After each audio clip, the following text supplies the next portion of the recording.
Seja bem-vindo ao nosso podcast Propostas e Respostas de Deus. Estamos aqui nesse janeiro comprido. Se você estiver vendo depois disso, você não vai ter percebido que nós ficamos quase um mês aqui de férias, certo, Vinícius Pessoa? Certíssimo. Certíssimo. E a gente já tinha entrado nos profetas, né, com seus avisos, ais e esperança, cheios de poesia e os diferentes estágios, né? Começamos no período pré-assírio, antes das coisas irem mal, quer dizer, irem mal do ponto de vista do povo, né? Materialmente estavam muito bem, mas Deus envia as pessoas para falar, não está bom, espiritualmente vocês não estão num bom lugar, vocês não estão ligando para os marginalizados, vocês não estão cuidando da justiça, são coisas que eu ligo. Mas o povo não deu muita bola para isso. Aliás, Judá até deu, né? Quem foi o rei? Ezequias. Ezequias. Eu estou estudando, hein, bicho? A gente lê de vez em quando. De vez em quando. E Ezequias ajudou, conduziu o arrependimento, né, de Judá, e eles conseguiram uns bons anos, boas gerações aí, né? De folga. Tipo... De folga. De folga. E agora a gente tem dois profetas que vão falar ao reino de Judá depois de Israel ter ido para a Síria, porque espiritualmente as coisas também não estão exatamente ideais em Judá. E eles são Jonas, já falamos um pouco, né, de Jonas, uma leitura de Jonas, e hoje vamos para uma outra leitura de Jonas mais breve e a sua contraparte, que é Naum, que não é um numeral, é o nome de um profeta. Vamos lá. Então, esses dois profetas que falam para Judá. Então, o primeiro é Jonas, que é uma história que a gente ouve desde criança, né? Desde a infância, principalmente quem tem contato com a Bíblia, e tem o efeito canção de ninar, né? Você ouve e já não repara mais no que está sendo dito. Mas se a gente prestar atenção, vai ver que Jonas tem algumas coisas estranhas. Por exemplo, qual é o ponto do livro de Jonas? Quando você fala em Jonas, o que vem à mente? Uma baleia. Uma baleia. Que não é nem uma baleia, né? É um peixe grande, mas veio na cabeça a baleia. Se bem que para eles chamarem a baleia de peixe era possível, né? Era possível. Era possível, porque era a visão deles de mundo. Eles ainda não tinham estudado... Taxonomia? Taxonomia, exatamente. A palavra taxonomia dos reinos, né? Então, sim, vamos lá. Jonas, a gente lembra da baleia, a gente lembra de alguma coisa mais? A gente lembra dele chorar bastante. Dele reclamar. Reclamar é disso. Mimizento. Mas o ponto de inspiração de Jonas, de ensino, é difícil lembrar, né? É difícil. Na verdade, é difícil saber, né? Não é de lembrar. É difícil saber. Não tente ir contra o que Deus está falando. Talvez seja isso, né? Não desobedeça. Na verdade, Jonas, por desobedecer, ele acaba conseguindo ser talvez o pior profeta da história bíblica. E por muito, né? Se a gente pega os escritos de Amós, você tem uma qualidade literária, né, riquíssima. Isaías, a gente já viu o primeiro Isaías, né, as vinhas, tem muita poesia ali. Agora, se você vê Jonas, a mensagem dele basicamente é: Nínive será destruída. Acabou. É só isso, né? Olha, sentiu a poesia, a profundidade poética? Me lembra os poetas do Instagram. Exatamente. Esforço zero, né? Esforço zero. Que no Instagram, na verdade, tem um esforço de copiar os outros, né? Sim, e trocar a referência. Trocar a referência, ou traduzir para uma outra língua, né? E pegar, mas aqui não. Mas é para dizer que vai ser destruída? Tá bom, vou lá e vou dizer. Pronto, disse. Então vamos começar aqui em Jonas, no capítulo 3, na verdade, que fala justamente a mensagem dele, né? Vá à grande cidade de Nínive e pregue contra ela a mensagem que eu vou dar a você. E Jonas obedeceu a palavra do Senhor. Foi na Nínive, que era uma cidade muito grande, demorava-se 3 dias para percorrê-la. Jonas entrou na cidade e percorreu durante um dia, proclamando o quê? Daqui a 40 dias Nínive será destruída. Parou aí mesmo. Parou aí. Essa é toda a poesia. Aí, galera, vai ser destruído daqui a 40 dias. Era esse meu serviço. Se quiser, é o que tem para hoje. Cito muito. Não vou dizer nem quem vai destruir. Só vai ser destruída. E lembrando que Nínive era a capital de um certo país, né? Chamado... Assíria. Que acabava né? Alguns anos antes tinha levado Israel, o reino dos irmãos do norte, para o cativeiro. Para esse povo que estava recebendo o livro de Jonas, ressentimento é pouco, né? Daí chega Deus e diz para ele: olha, Jonas, você precisa ir lá e amar os seus inimigos. E não é qualquer inimigo, amar os assírios, que você odeia. E com razão, né? Sim. Com razão. E Jonas responde como? Beleza, tô indo? Não. Exatamente, é assim que ele responde. Não, valeu. Não, mas nem pensar, né? E ele pega um barco que ia em direção a Tarsis. E onde fica Tarsis? Pois é, onde fica Tarsis? Ninguém sabe, né? Até hoje. Mas em literatura antiga, nas referências que se encontrou por aí, era algo que simbolizava o paraíso, né? Tarsis. Tipo a Pasárgada. Tipo a Pasárgada, exatamente. Se Chico Buarque soubesse disso, ia fazer uma música sobre Tarsis também. E ele, então, em vez de ir para onde devia ir, né, ele resolve ir para o paraíso. Nínive, né? Tá louco, eu vou pegar outra direção. Ou seja, a história de cabeça para baixo. Né? É o profeta que desobedece, em vez de cumprir a missão, vai para o paraíso. E você não encontra outro profeta que desobedece a Deus desse jeito. E olha que tinha outros com muitos melhores motivos, digamos. Lembrando de Oséias aí, só jogando no ar. Muitos bons motivos, né? Teve profeta que ficou confuso, que desobedeceu meio, né? Ali que tinha de boas desculpas. Sim, confundiu as coisas. Você tinha Balaão, que é um negócio esquisito, né? Sim. Mas esse aqui foi direto. Não teve enrolação. Balaão não tinha nem motivo para obedecer, se você for pensar, né? O incentivo era todo para desobedecer, né? E é verdade. Ele até abençoa, né? Balaão ali. Sim. A desobediência dele foi passar os segredos de guerra religiosa que ele não devia ter feito, né? Sim. Não devia ter dado o caminho das pedras. Mas então, voltando aqui, tudo errado. No barco que Jonas pega, quem ora são os pagãos. Enquanto os pagãos estão orando, o profeta está dormindo. Quando eles procuram o que o profeta quer fazer, ele quer morrer. Ele me joga do barco. Deixa morrer, eu prefiro morrer. Eu prefiro morrer. E aí ele vai a Nínive, fala essa mensagem com zero poesia, e os ninivitas, o que eles fazem? Eles se arrependem, que loucura. Não é? Eles acreditam em Deus, apesar do trabalho horroroso do profeta. E até o rei deles, que faz um papel meio de faraó, comanda que os animais usassem panos de saco. Você tinha que ver galinha com sacola de mercado. Os animais tentando se arrepender. Os animais, né? Até os animais ele comanda. Os porquinhos ensacados, e não era embalagem de mercado. Arrependimento. Entendeu? E além disso, Jonas, ele faz algo interessante mais para o fim, né? Diz assim, 4, o que diz aqui no 4, 1 e 2? Mas Jonas ficou profundamente descontente com isso e enfureceu-se. Ele orou ao Senhor.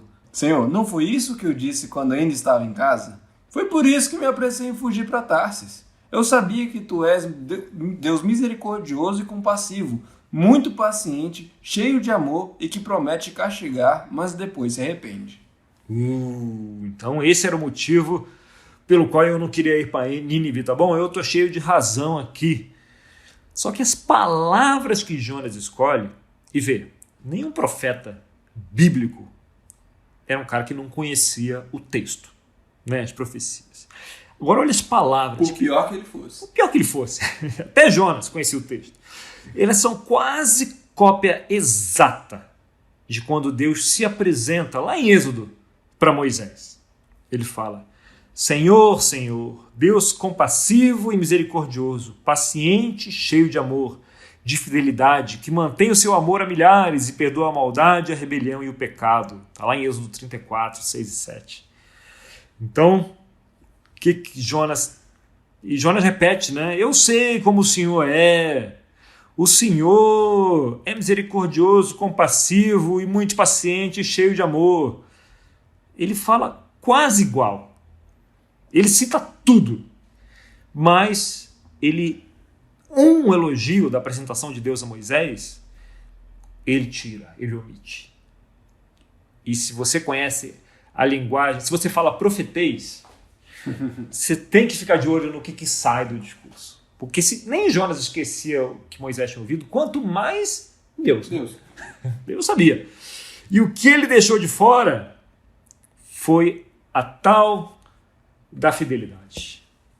É um jeito profetês de falar: eu sei o que o senhor está fazendo, né? O senhor é compassivo, cheio de amor e tal, mas sabe o que o senhor não é? Fiel, porque o povo estava sofrendo ali, estava sendo ameaçado, foi levado para o cativeiro. Eita! Esse cara tem roots, pô. Esse cara, tipo, jogou umas paradas no ventilador aqui. Foi. Em vez de jogar no mar, né? Ele podia ter deixado no mar, no peixe. navio, jogou no ventilador. E se a gente for um pouco mais adiante, Jonas, o significado de Jonas é pomba, filho de Amitai, e Amitai é verdade. Jonas simboliza uma nova criação. Né? Onde que você lembra? Quando apareceu a pomba pela primeira vez? Lá com Noé. Lá com Noé, né? Que pegou a pombinha e largou-lhe a pombinha. Mandou embora. Mandou embora, né? Ou seja, era um momento ali onde o mundo estava sendo... Estava na inundação. Estava saindo da inundação, né? Saindo da inundação. A pomba tem esse simbolismo, né? Da recriação. Então ele é uma recriação, filho da verdade, né? O símbolo do nome dele é a restauração do Shalom. E isso, inclusive, ele estava no mar também, né? Assim como Noé, ele estava no mar, e é justamente na hora que ele está saindo do mar aí. Ou pelo menos está entrando no mar. Né? Aqui, né? Ele está indo bem para o fundo do mar, na verdade. Aqui. Mas aí quando ele está reclamando com Deus, ele já saiu do mar, né? Tem razão. Sim. Ele saiu do mar. E aí ele fala essa para Deus. Sabe o que o Senhor não é? O Senhor não é fiel à verdade. Senão o Senhor não ia tratar. O Senhor ia tratar os nossos inimigos como eles merecem.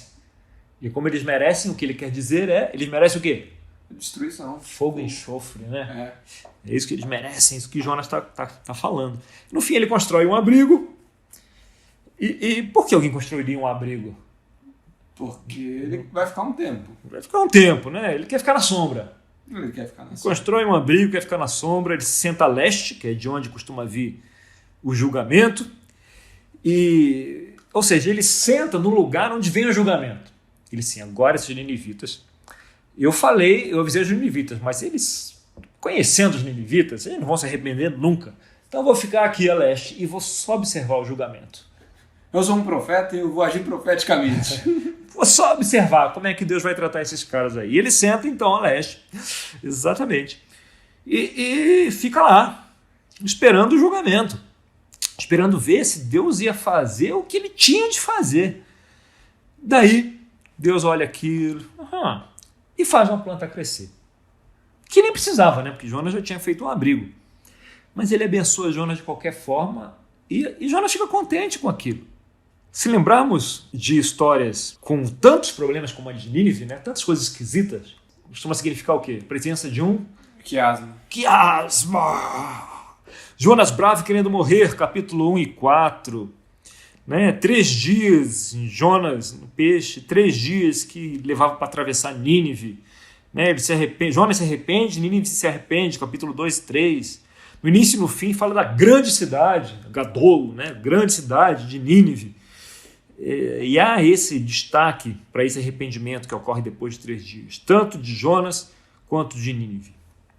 No hebreu, você tem mais de um peixe no livro de Jonas. A gente não lê isso em hebraico, né? Então a gente não percebe, né, na tradução. Né?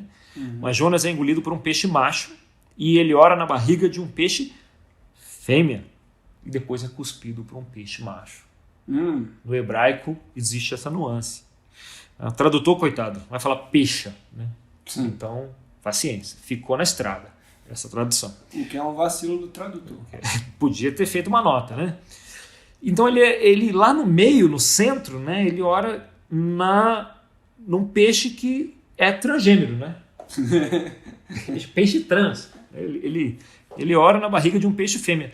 E um peixe fêmea com a barriga cheia, lembra o quê? Fêmea barriguda.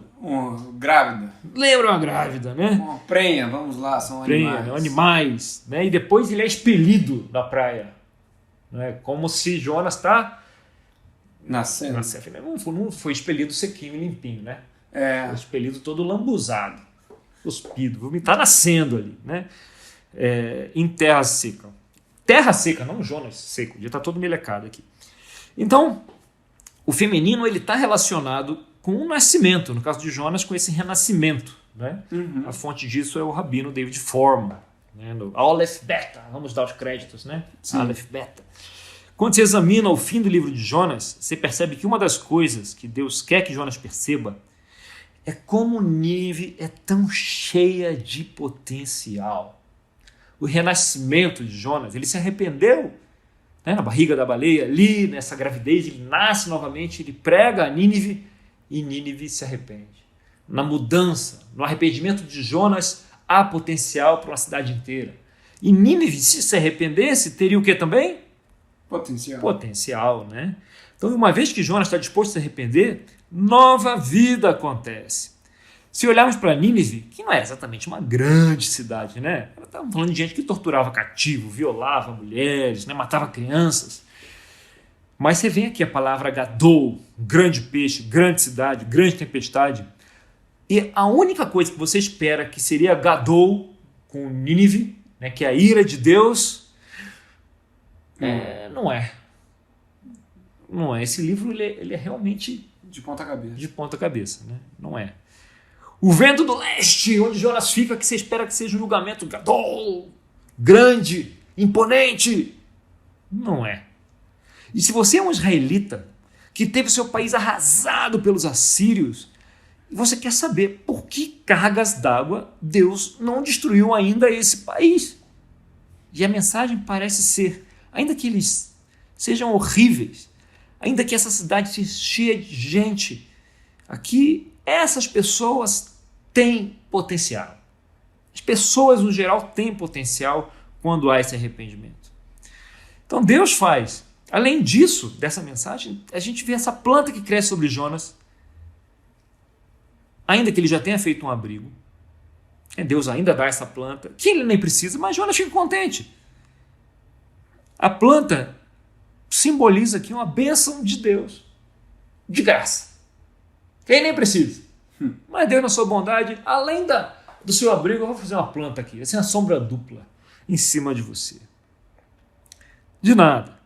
E se a gente recorrer ao Midrash aqui, eles vão dizer, né, esses escritos hebraicos que explicam os livros, eles vão dizer nesse ponto que essa era uma vinha com 153 folhas.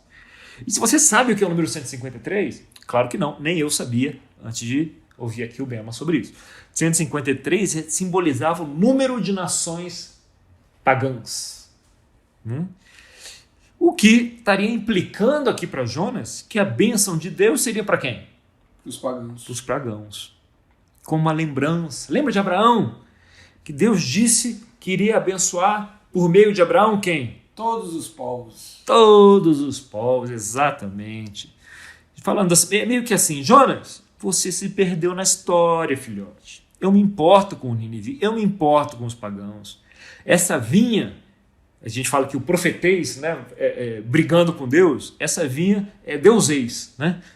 É Deus aqui dando uma lembrança aqui para Jonas, que vai lembrar o papel de Jonas desse mundo, papel dele diante dos pagãos, papel de sacerdote, né? De ser uma ponte entre Deus e os pagãos.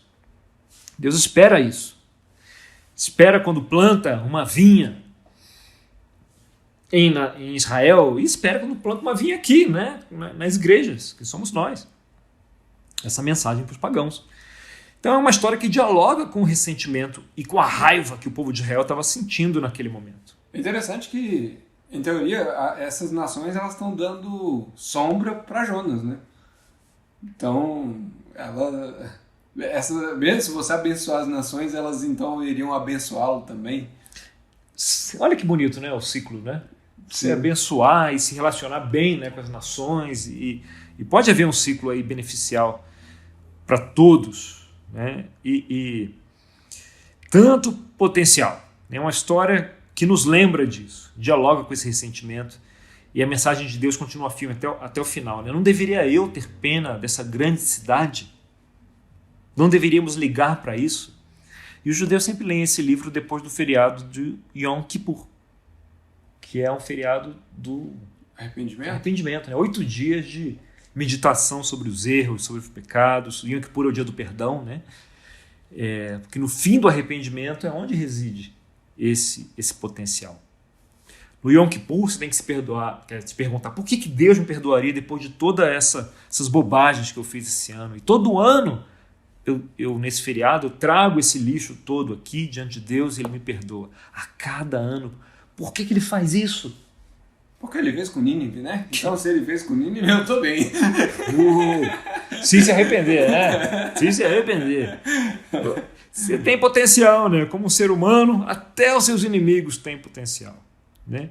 Por que Deus não destrói tudo? Hashtag vem meteoro. Calma, segura o meteoro aí, que tem potencial.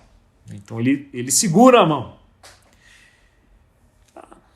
frustrando o desejo dos israelitas, né, que queriam ver julgamento. Choro.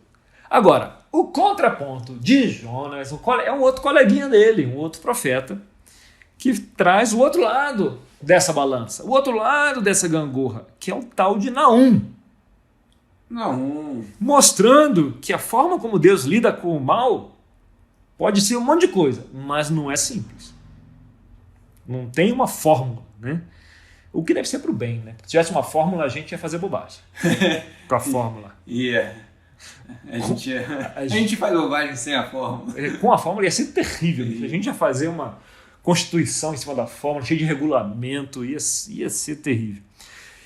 Mas a gente sempre fica aquela pergunta, né? Oh Deus, por que o Senhor deixa isso acontecer? Por que está acontecendo isso comigo? Por que o povo foi para o cativeiro? Mas a verdade é que Deus ele nunca esconde que Ele é paciente. Ele demora a se irritar. E a gente gosta quando Ele tem paciência com a gente, né? Eu adoro. A gente só tem dificuldade quando Ele tem paciência com quem? Com quem não merece paciência. Quem não merece, com os nossos inimigos, com aqueles crápulas, com aquelas pessoas que a gente acha que Ele precisa, inclusive, não ter paciência. Sim. Até para o bem deles, não é? Sim, para eles aprenderem. Exato. Como é que eles vão aprender se Deus tiver paciência sempre, não é? Exatamente. A gente acha 1000 formas de querer que Deus termine logo com a paciência quando é com os outros. A gente viu em Jonas que ele tem essa paciência devido ao potencial das pessoas e não pula direto para a condenação, para o julgamento. Agora, daí afirmar que ele nunca se irrita quando se trata do mal, a gente pode estar um pouquinho enganado. E Naum lida com esse outro lado, né? Embora não dê para dizer que as conclusões sejam óbvias, mas o livro traz outras questões. Os profetas até aqui vieram trazendo avisos que o povo de Judá já ouviu. Já o povo de Israel, né, ouviu com Ezequias. Já o povo de Israel falhou em se arrepender, foi levado para a Síria. Mas agora a gente tem esses 2 profetas para ajudar Israel a lidar com esse momento. São os 2 lados do Mishpá. Vamos chamar dessa moeda chamada Mishpá. Os 2 lados dessa moeda. Da justiça distributiva ou restaurativa, né, aquela de Jonas. Às vezes a melhor forma para levar alguém ao arrependimento é não fazer nada. É só avisar suavemente e levar a pessoa a se arrepender. E às vezes é a opção de Naum. E Naum vai lidar com esse outro lado, diferente de Jonas, né? Então a gente vê lá no início. Advertência contra Nínive. Livro da visão de Naum de Elcós. O que ele falou? O Senhor é Deus zeloso e vingador. O Senhor é vingador. Seu furor é terrível. O Senhor executa vingança contra os seus adversários e manifesta o seu furor contra os seus inimigos. Sentiu que o tom está um pouquinho diferente? Tá, um pouco. Se você prestar atenção, você vai notar. Acho que deu uma engrossada na voz. Deu uma engrossada na maisena aqui. Vamos lá. Capítulo 1, verso 3. O Senhor é muito paciente, mas o seu poder é imenso. O Senhor não deixará impune o culpado. O seu caminho está no vendaval e na tempestade, e as nuvens são a poeira dos seus pés. Ele repreende o mar e o faz secar. Faz que todos os rios se sequem. Bazã e o Carmelo se desvanecem e as flores do Líbano murcham. Quando ele se aproxima, os montes tremem e as colinas se derretem. A terra se agita em sua presença, o mundo e todos os que nele vivem. Quem pode resistir à sua indignação? Quem pode suportar o despertar de sua ira? O seu furor se derrama como fogo, e as rochas se despedaçam diante dele. Essa mensagem ela parece um tanto assustadora, né? Mas para quem será que ele está escrevendo isso? Se é para Israel, seria uma mensagem de esperança ou de desespero? Desespero. Depois de um livro como Jonas, né, a pergunta é, será que Deus ainda liga para nós? E a resposta, claro, né? Se você abrir a Bíblia e perguntar o que Deus diz para mim, sabe a gente que gosta de abrir a Bíblia? Deixa eu ver a mensagem de Deus para hoje. Sim. E cair em Naum, você vai ficar assustado. Sim. Ou você vai dizer, não, peraí, essa não valeu. Deixa eu abrir bem no meio, que eu pego em Salmos, tem uma chance melhor de ter algo ali. Então, no verso 1,7, o Senhor é bom, um refúgio em tempos de angústia. Ele protege os que nele confiam, mas como uma enchente devastadora dará fim a quem? Nínive. Expulsará os seus inimigos para a escuridão. O Senhor acabará com tudo o que vocês planejarem contra ele. A tribulação não precisará vir uma segunda vez. Se essa mensagem é contra Nínive, para Israel é uma mensagem de desespero ou de esperança? De esperança. Ahá! Ou de inveja para Jonas, né? Porque assim, ele deve estar mordido quando ele leu essa mensagem de Naum. Ele falou, eu queria dar essa mensagem aqui, não a outra. Veio errado, veio trocado. Né? Pois é, mas olha a esperança aí, né? Que termina, como termina o capítulo 1. Aí, ó. Vejam sobre os montes os pés do que anuncia boas notícias e proclama a paz. Comemore as suas festas, ó Judá, e cumpre os seus votos. Nunca mais o perverso a invadirá. Ele será completamente destruído. E no capítulo 2 a mensagem segue firme. Olha o verso 11. Onde está agora a toca dos leões? Onde o lugar que alimentaram seus filhotes? Para onde iam o leão, a leoa e os leãozinhos sem nada temer? Suas leoas... Onde está o leão que caçava o bastante para os seus filhotes e estrangulava animais para suas leoas, e que enchia as suas covas de presas e suas tocas de vítimas? Estou contra você, declara o Senhor dos Exércitos. Queimarei no fogo os seus carros de guerra, e a espada matará os seus leões. Eliminarei da terra a sua caça, e a voz dos seus mensageiros jamais será ouvida. Então, qual é a mensagem? Deus vai lidar, afinal, com a injustiça? Você vê aqui a mensagem, a metáfora do leão, né? Lembra da agenda A e da agenda B? Né? Da agenda A da idolatria e da agenda B de injustiça? Sim. Você vê aqui o leão está na agenda B, né? Eu estou contra você por causa da forma com que você tratou os povos que você conquistou. Caramba.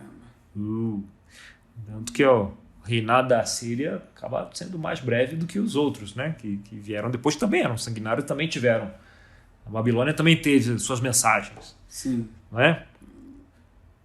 Mas pelo menos o que eu lembro, a Babilônia era muito pontual, né? Às vezes o rei ficava louco e queria fazer ele praticar umas crueldades. A Síria parece que era meio que institucional, né? Era quase como os mongóis, né? É. Era um estilo. Era um estilo. Um estilo. É isso aí. Vamos ao capítulo 3. Ai, do quê? Olha os ais aí de novo. Da cidade sanguinária. Qual é? B. Repleta de fraudes e cheia de roubos. Sempre fazendo as suas vítimas. Agenda B. Agenda B. O estalo dos chicotes, o barulho das cordas, o galope dos cavalos e o sacudir dos carros de guerra. Cavaleiros atacando, espadas reluzentes e lanças cintilantes. Profeta animado esse, hein? Sim. Muitos mortos, montanhas de cadáveres. Walking Dead. Corpos sem conta, gente tropeçando, tá vendo? Por cima deles. Tudo por causa do desejo desenfreado de uma prostituta sedutora, mestra de feitiçarias, que escravizou nações com sua prostituição e povos com sua feitiçaria. A feitiçaria tem um pouquinho da agenda A aqui, né? Sim. Tem uma pontinha aqui. É quase como se fosse o meio para o fim. E o fim é a agenda B, no final das contas. A agenda B e a agenda A andam de mãos dadas. Né? Andam de mãos dadas. Andam de mãos dadas. Então você está vendo de novo aqui a injustiça e a opressão. que toma forma cruel aqui, né? Que era praticado, como a gente falou, era um estilo de vida, né? Das forças assírias. Verso 5, o que Deus fala muito claramente? Eu estou contra você, declara o Senhor dos Exércitos. Vou levantar o seu vestido até a altura do seu rosto. Mostrarei às nações a sua nudez e aos reinos as suas vergonhas. Eu jogarei imundície sobre você e a tratarei com desprezo. Farei de você um exemplo. É forte, né? Sim. Mas sabe o que é mais forte que isso? O hebraico original. Sobre isso. A tradução aqui, segundo Martin, né, aliviou bastante o tom da linguagem. Esse levantei a nudez, jogarei imundície. Imundície. Eu pensei o que poderia ser imundície. Poderia ser essa imundície. Assim, o Naum aqui... Ele estava muito mais gráfico. Tipo, Alcoz, de onde ele veio, devia ser uma redondeza interessante ali de Judá. Era muito mais gráfica o negócio aqui. Mas vamos lá para o fim. Olha o tom, permanece o mesmo. 3:17. Os seus guardas são como gafanhotos peregrinos, e os seus oficiais como enxames de gafanhotos que se ajuntam sobre os muros em dias frios. Mas quando o sol aparece, eles voam, ninguém sabe para onde. Ó rei da Síria, os seus pastores dormem, os seus nobres adormecem. O seu povo está espalhado pelos montes e não há ninguém para reuni-lo. Não há cura para a sua chaga, a sua ferida é mortal. Quem ouve notícias a seu respeito bate palmas pela sua queda, pois quem não sofreu as suas crueldades sem limites. Crueldade sem limites. Sem limites mesmo, né? Termina aí com uma pergunta, né? Também termina. Qual é o outro livro que termina com uma pergunta, você lembra? Jonas. Nossa, se os dois terminam com uma pergunta. O duelo é bonito, né? Sim. Os dois profetas tinham a mesma coisa no coração, né? Tinha a mesma vontade. Mesma vontade, só que um recebeu uma mensagem diferente do outro. Não é? Tanto que um estava muito mais animadinho que o outro, né? Para escrever. Um estava mais empolgado para escrever. Porque para Israel, a mensagem de Naum é uma mensagem de esperança. Né? E se você não souber disso e abrir o livro de Naum e for ler, você não vai ser muito inspirado do seu devocional com Deus. E se você não souber exatamente onde fica Nínive... nem o que está fazendo na história de Israel, vai ficar agoniado. Então, esse Nínive aqui, essa mensagem, é o outro lado nessa equação divina, né, sobre como lidar com o mal. A gente sente essa tensão sobre o amor de Deus e a sua justiça, que não pode ser como a força de Newton, né, iguais e opostas. Porque não são iguais a força do amor de Deus e a justiça de Deus, né? É 3 para 1000, não é? 3 para 1000. O pessoal que gosta de falar sobre equilíbrio, nessa eles iam ter um problema. Tem um problema, porque o amor de Deus é muito mais forte que o desejo de trazer julgamento. Ou a vingança. Mas ela tá lá, né? Ela tá lá. Sabe o que negócio? A última coisa que Deus quer fazer é prejudicar. Mas está na lista. Mas está na lista. Está na lista. Tanto que ele dá até meios para a gente parar isso. Todos os meios. Todos os meios. Claro que, né? Todos os meios. O Antigo Testamento é muito claro sobre isso, né? A gente que tem dificuldade, porque a gente tem um modelo mental de retribuição. Aqui se faz, aqui se paga. Não é? E a gente tem dificuldade em equilibrar, em ler sobre o amor de Deus e compreender e praticar isso. Né? Tanto que a gente quer retribuição. A gente está falando aqui, né, nesse momento, está começando o BBB 22. E eu tenho certeza que daqui a pouco vão estar pedindo retribuição, criminalizar alguma besteira que alguém fala lá dentro. O povo quer ver sangue. O sangue moderno é o quê? Né? É sentença, é prisão, é cancelamento. Perder seguidores no Instagram. Perder seguidores é grave. É o último caso. E isso é grave. Mas ainda assim, vamos voltando aqui. O livro de Naum é um testemunho de como a vida pode ser, não é? Se não houver, depois de toda a paciência de Deus. A gente falou de mishpah, né, da justiça distributiva, né, bíblica, de restaurar as coisas, de trazer as coisas para o seu devido lugar, muito presente em Jonas. E é a mais comum, né, a expressão bíblica mais comum. A outra justiça que aparece bem menos, em vez de mishpah, ela é Din, né? D-Y-I-N. Claro que no nosso alfabeto, né? Porque em hebraico é risco para cá, risco para lá, 2 pontinhos. Né? Din, que é a palavra que é a palavra que simboliza Naum, né? Din. Jonas era potencial, A gente falou potencial de Jonas, não falamos da palavra, né? Então falamos agora, Jonas é potencial. A gente citou, sim. Falamos, mas não falamos que era a palavra que simboliza. É verdade. Se liga Jonas com potencial e Naum com Dim. Dim. Sei lá como pronunciar isso. Agora que nenhuma pessoa que sabe hebraico me ouça esse podcast. Ou ouça e mande aí para nós um e-mail corrigindo. Por favor, aí vai ser o nosso primeiro e-mail. Vamos ver se a vontade de corrigir é mais forte do que as outras. Do que de perdoar. Ainda que Deus, né, passe um tempo sem agir no sentido do Dim, com sua paciência inacreditável, chega um tempo de colocar um ponto final nessa situação e trazer o Shalom de volta. Chega um momento que a única forma, que a melhor forma de trazer o Shalom de volta é por meio do Dim. É jogar um raio na cabeça de todo mundo mesmo, né? O modo que os assírios usavam para conduzir a guerra, para controlar a narrativa do império, era extrema opressão. Então chega um momento que mais uma menina estuprada, né, mais um bebê empalado numa lança, mais um casal de idosos queimados vivos nas suas casas e o povo clamando por causa da opressão. E embora haja o potencial, né, e Deus veja esse potencial em cada sírio, são pessoas, e há paciência, né, para que eles possam se arrepender, chega um momento que é hora de dar um basta. Né? Que não dá mais. Não dá mais. Então, em relação a Nínive, né? Em relação a Jonas, a gente tem aqui que, por outro lado, existe essa mensagem de destruição para Nínive. E essa mensagem de destruição para Nínive, do ponto de vista de Israel, é uma mensagem de esperança, porque Israel aqui está numa posição de oprimido. Né? Então, Naum vem anunciar poeticamente, bem mais que Jonas, né? Que aqui ele está animado, que Deus ouviu o clamor do seu povo e ele vem para restaurar Shalom e nesse sentido vem proclamar o Din, julgamento, né? Da minha parte eu fico extremamente aliviado de que eu não preciso decidir qual é o momento de trazer julgamento. Agora sim, quando eu tô com raiva não. Quando eu tô com raiva você gostaria muito de você trazer o julgamento, né? Ainda bem, bem que não posso. Ainda sim, agora bem que você não pode. Eu né? tenho uma lucidez suficiente de falar que ainda bem que não posso. Ainda bem que você tem amigos que te ajudam a falar. Melhor depois, Vinícius. Dorme primeiro. Depois a gente conversa. Ainda bem, né? Ainda bem. Ainda bem que às vezes a gente quer levar DIN por meio de um textão no Facebook. Ideia brilhante, né? Que alguém pode ter, né? Sim. Né? Agora, se você acha que é óbvio, é óbvio levar julgamento, é óbvio, nunca foi tão claro, provavelmente você vai estar errado. Provavelmente, né? Mas assim, já provavelmente vou estar errado em muitas situações. Assim, é bem mais ainda.